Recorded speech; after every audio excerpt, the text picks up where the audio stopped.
We are waiting to hear from women Democratic lawmakers expected to address calling to an open investigation allegations against President Trump.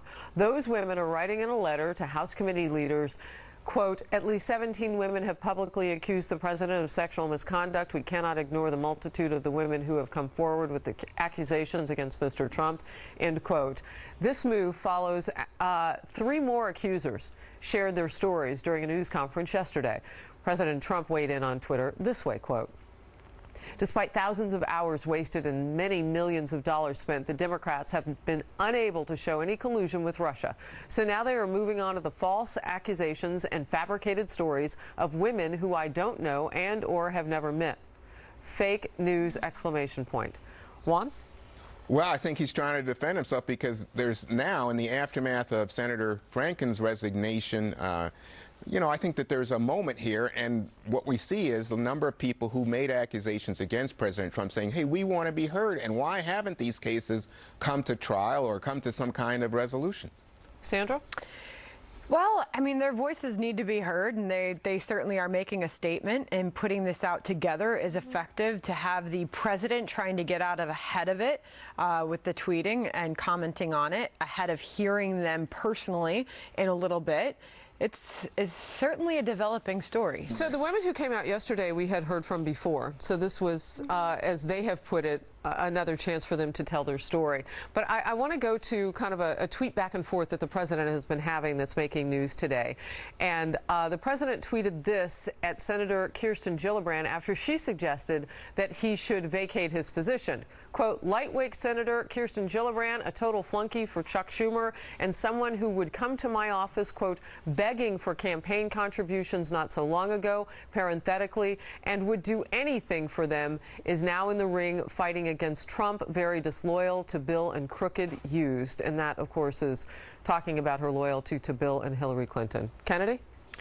This is certainly getting heated, and as Juan was talking about earlier, very politicized. And I think they have to be careful here. Sandra's absolutely right. You know, we have to listen to victims regardless of party or gender. And if someone is coming forth with a claim, that's why presidential elections and campaigns are so important. And that's why it's critical for journalists to ask the right questions in the right way and seek the truth and get that information out during a campaign, because once a president is in office, that person cannot be charged with a crime they committed before they took the oath of office. So essentially now, with this administration, with the Republican House and Senate, the president at this point isn't going to be impeached. Let's get to Senator Gillibrand, who spoke on camera a short time ago in response to the president.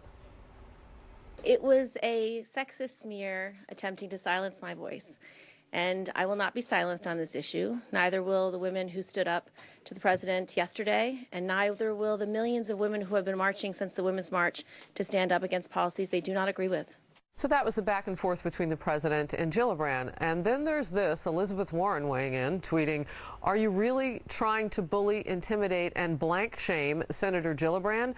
Do you know who you're picking a fight with? Good luck with that, President Trump. Nevertheless, hashtag she persisted. If you weren't looking at your screen, you won't know what I blanked out, but I'm not going to say it.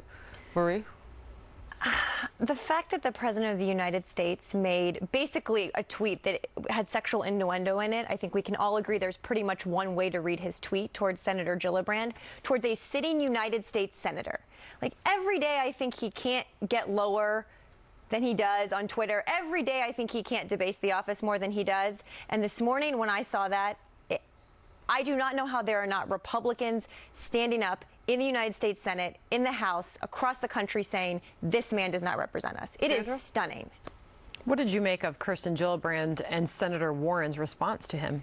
What I think Senator Gillibrand's response was perfect. Look, I don't know. How do you respond to the president when he says that? It's just so, there are no rules. We are beyond rules because we're in uncharted territory. But she's right. He does this. He bullies on Twitter to try and silence people. And for her to say, we're not going to be silenced, that's right. And they shouldn't be. Juan? Wow, I think I should stand in this conversation. But on the other hand, I mean, it's unbelievable. I don't think you speak to a woman in that way, not in my household anyway. You can get away with it. stunning. You know, it's interesting, Kennedy. You hear the back and forth, both from people who work alongside the president and others who support him outside the White House as voters and whatnot. And there's been so much discussion about tweeting. And so I imagine that this conversation goes to that as well. But you know, I would say this. Well, let me just ask it to you this way. When you hear the other women chime in and you hear the language that Senator Warren uses, that is not elevating the conversation. That is not taking the high road. And that was something I agree with Maria. I think that Senator Gillibrand had an appropriate response. I don't believe that Senator Warren did. And you can't accuse the president of using innuendo when Senator Warren's going to use the exact same kind of language. And it's like, are we in a race to outshock each other? Sometimes, you know, I will say that the president doesn't realize he's president, and he's still analyzing the political landscape like an armchair politician.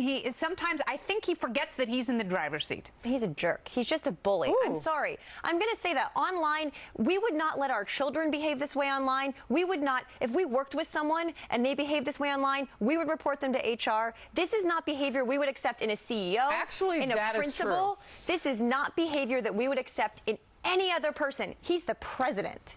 We'll move on. Things getting